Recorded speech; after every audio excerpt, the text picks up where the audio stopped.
एक बुढ़िया थी। वह प्रत्येक रविवार को सवेरे ही गोबर से घर लीपकर स्नान आदि कर भगवान की पूजा करती थी। फिर भोजन तैयार कर भगवान को भोग लगाकर स्वयं भोजन करती थी। श्री हरि की कृपा से उसका घर सभी प्रकार के सुख से पूर्ण था। सब किसी प्रकार का उसको कोई दुख नहीं था। सब प्रकार से घर में आनंद रहता था। उसकी एक पड़ोसन जिसका गौ का गोबर वह बुढ़िया रोज लाया करती थी, वह बुढ़िया की संपन्नता से जलने लगी। वह विचार करने लगी कि यह सर्वदा मेरी गौ का गोबर ले जाती है। इसलिए अगले दिन से वह अपनी गौ को घर के भीतर बांधने लगी। वह रविवार का दिन था। बुढ़िया गाय का गोबर न मिलने के कारण अपना घर न लीप सकी। उस दिन उसने न तो भोजन बनाया, न भगवान का भोग लगाया और न स्वयं भोजन किया। इस प्रकार उसने निराहार व्रत किया। रात्रि हो गई, वह भूखी सो गई। रात्रि में भगवान ने उसे स्वप्न में दर्शन दिए और भोजन न बनाने का तथा भोग न लगाने का कारण पूछा। वृद्धा ने कहा, उसे गोबर नहीं मिला, इस कारण वह आपका भोग न लगा सकी। तब भगवान ने कहा, हे माता, हम तुमको ऐसी गौ देते हैं जो सभी इच्छाएं पूर्ण करती है, क्योंकि तुम हमेशा रविवार को पूरा घर गौ के गोबर से लीपकर भोजन बनाकर मेरा भोग लगाकर ही स्वयं भोजन करती हो। इससे मैं बहुत प्रसन्न हूँ। मैं निर्धन को धन और बांझ को स्त्रियों को पुत्र देकर उनके दुखों को दूर करता हूँ, अतः अंत समय में मोक्ष देता हूँ। स्वप्न में ऐसा वरदान देकर भगवान अंतर्ध्यान हो गए। प्रातः जब वृद्धा की आंखें खुली तो उसने देखा कि आंगन में एक अति सुंदर गौ और बछड़ा बंधे हुए हैं।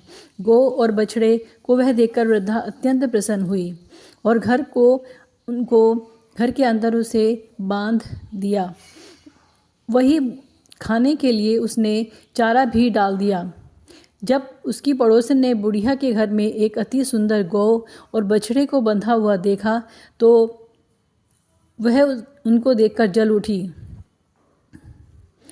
जब उसने देखा कि गौ सोने का गोबर किया है तो वह चोरी से उस गौ का गोबर उठाकर ले गई और अपनी गौ का गोबर उसकी जगह पर रख गई। वह प्रतिदिन ऐसा करती थी। सीधी सादी बुढ़िया को उसकी खबर नहीं हुई। सर्वव्यापी ईश्वर ने सोचा कि चालाक पड़ोसन के कर्म से बुढ़िया ठगी जा रही है। एक दिन भगवान ने संध्या के समय अपनी माया से बड़े जोर की आंधी चला दी। बुढ़िया ने आंधी के भय से अपनी गौ को घर के भीतर बांध लिया। प्रातः काल जब वृद्धा ने देखा कि गौ ने सोने का गोबर दिया है, उसके आश्चर्य की सीमा न रही। अब वह प्रतिदिन गौ को घर के भीतर बांधने लगी। पड़ोसन ने देखा कि बुढ़िया गऊ को घर के भीतर बांधने लगी है और उसका सोने का गोबर उठाने का दाव नहीं चलता, तो वह ईर्ष्या और डहा से जल उठी। अन्य कोई उपाय न देख पड़ोसन ने उस देश के राजा की सभा में जाकर कहा, महाराज, मेरे पड़ोस में एक ऐसी वृद्धा है जिसके पास एक ऐसी गऊ है जो नित्य प्रति सोने का गोबर देती है। आप वह सोना प्राप्त कर उससे प्रजा का पालन करिए। वह वृद्धा इतने सोने का क्या करेगी? उसकी बात सुनकर राजा अपने दूतों को भेजकर वृद्धा के घर से गऊ लाने का आदेश दिया।